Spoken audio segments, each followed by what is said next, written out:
Thank you, Madam Chair and Ranking Member, for holding this hearing, and thank you to the witnesses for your participation here today.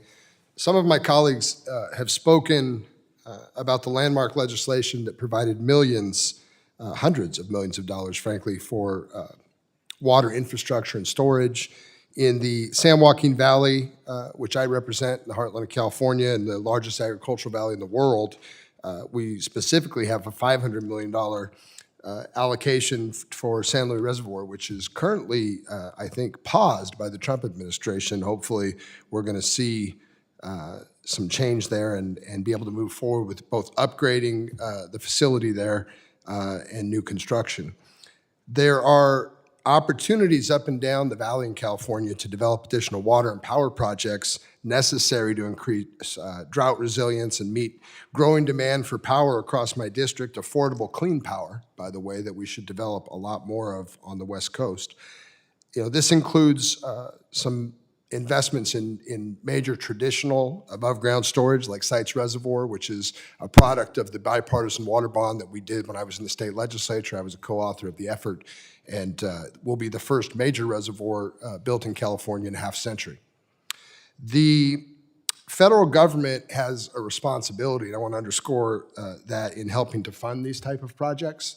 And I think some of the efforts back here in Washington to cap the federal cost share and the other things have gone on are inappropriate. We probably need to look at those and re-examine them, and I would hope that my colleagues across the aisle would join me in those efforts. But I welcome and support efforts that would bring us new water and hydropower development.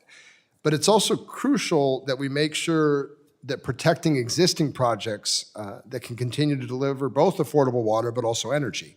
And my understanding is in the next 10 years, we're going to see nearly 300 hydropower projects that will need relicensing by FERC, and those projects will expire. I continue to hear constantly about hydropower projects being held up by federal agencies, imposing fish passage and species protections, as well as in some cases using these bureaucratic process to leverage more water out of the existing systems in tandem with state regulation.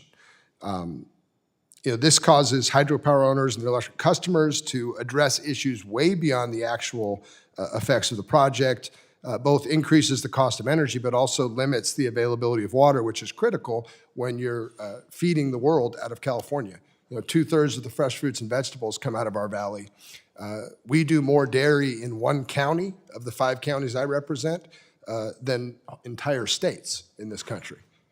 So for those that don't appreciate the magnitude and the scope of California agriculture, this is absolutely a critical issue.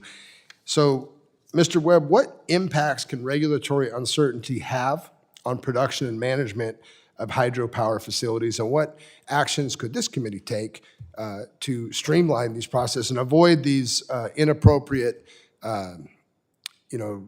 two bites at the apple opportunities that state agencies as well as federal agencies are taking on these facilities as it relates to both water and power?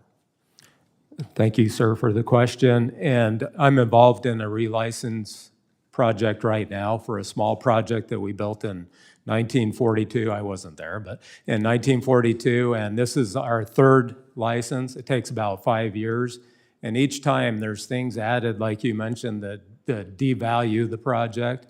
We're asked to do things that don't actually have anything to do with the project. We're required to do expensive studies that, on a small project, that's a big bite, really adds to the cost.